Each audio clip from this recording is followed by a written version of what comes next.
What's up guys, it's Xenzo here signing in for the 34th time, and today we're going to be reviewing a game that has become a recent and permanent obsession of mine, Persona 5 Royal. I played this game the day it was ported onto the Xbox Game Pass and streamed the game. The first stream was 4 hours in total.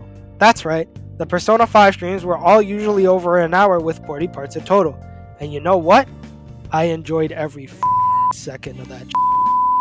Spending my days training, crafting, buying, stealing, fighting, maxing out confidence, and overall just exploring what it was the world of Persona had to offer, which was a crap ton of stuff.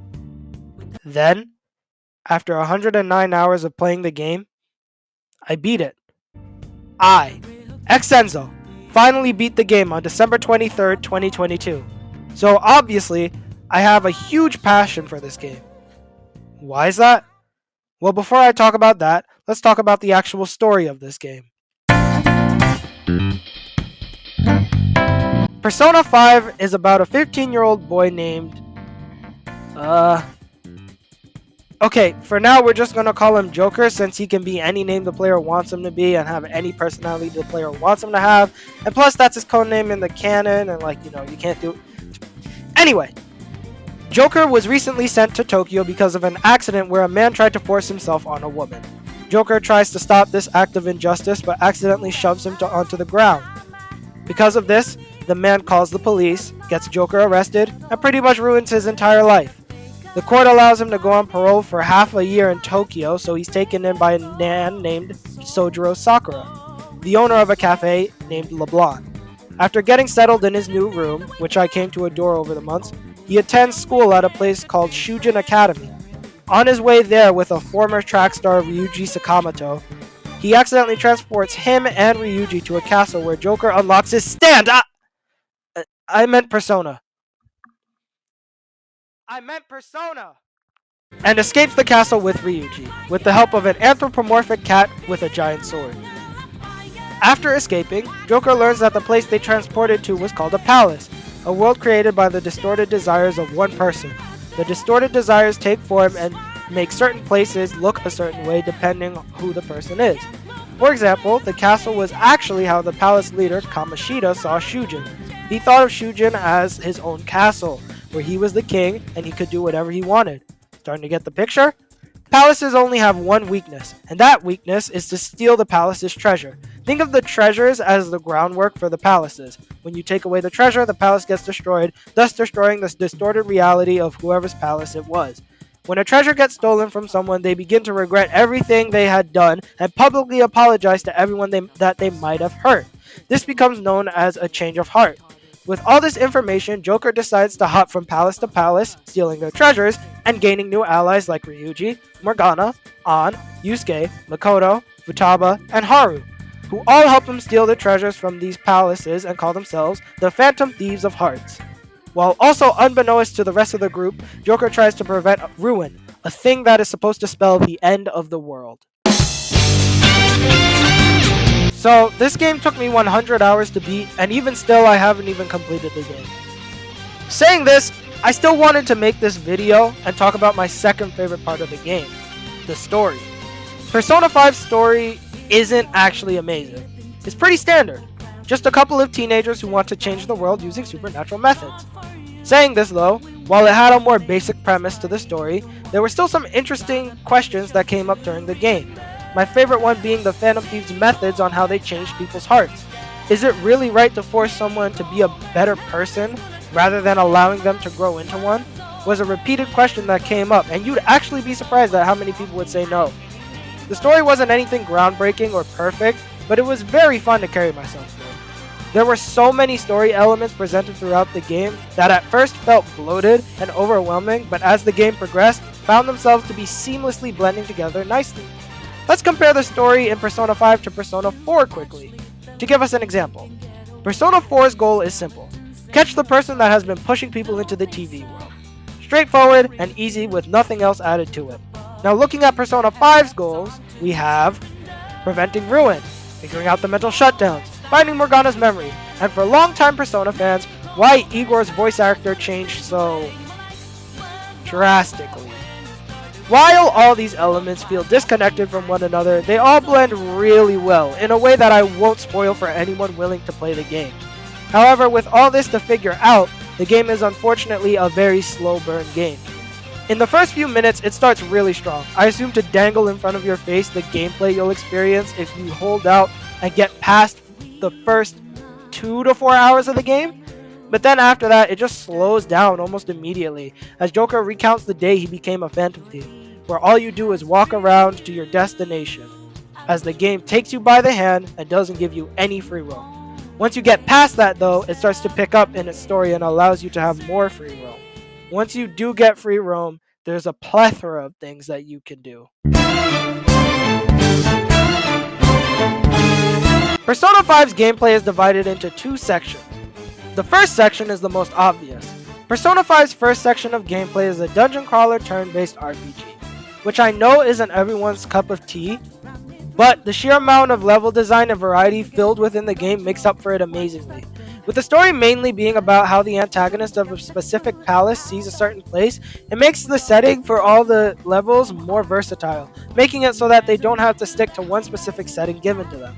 So in one level, they could have the theme be a castle, while in another level it can be set in space. It makes playing the game feel less repetitive when exploring a new palace. Moving on to the battle style of the game, while most may find turn-based RPGs to be stupid and slow, Persona 5 gives you tons of mechanics to work with so that not only the gameplay can be fun, but can also be visually appealing. When battling, the game gives you a variety of ways to defeat an enemy. You want to target an enemy's weakness and finish the fight quickly, or maybe you want to go headstrong and use physical attacks to kill them.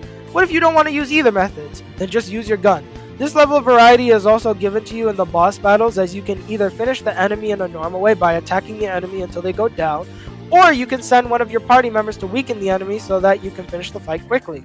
After the first few hours, the game lets you have free choice in how you want to tackle a specific problem. With the first section of gameplay done, let's talk about the second section. The less obvious section of the game is the normal life you live as a high school student.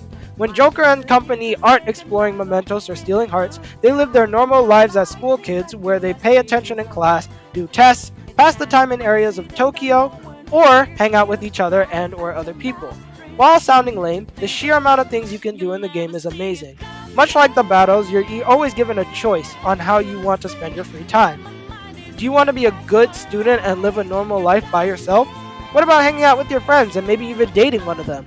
Maybe you could exercise your mind and body to help you as a Phantom Thief, or you can even have the option of disregarding all of that entirely and going to mementos. Again, choices. I played this game as thoroughly as I could in the time that I had on stream, and came to find out that there was still more of the game I hadn't even touched yet, with my biggest blunder being the fact that I could have unlocked the third semester, but I folded. Anyway, with all of that out of the way, it's time to move on to the last part of this video, the characters.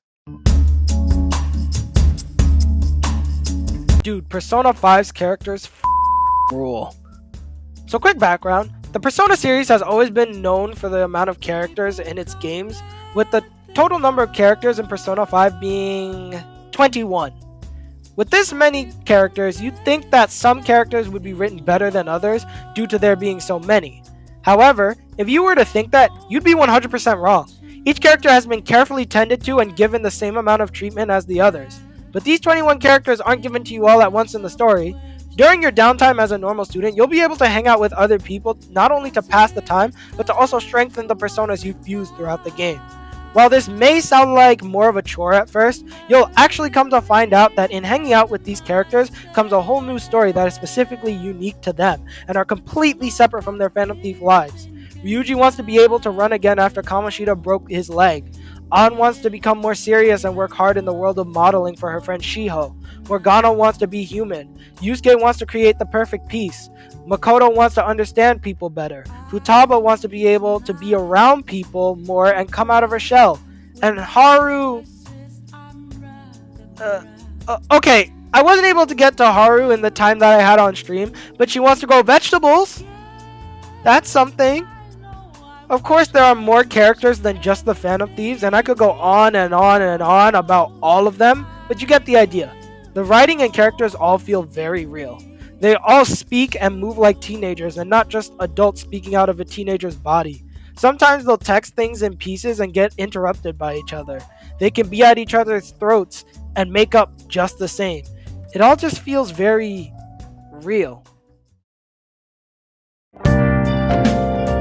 Overall, while most people will say that the game isn't perfect, and that while fun, it's a far cry from its predecessors, Persona 5 is a very well thought out and very well-rounded game that almost made me cry as I started to finish it.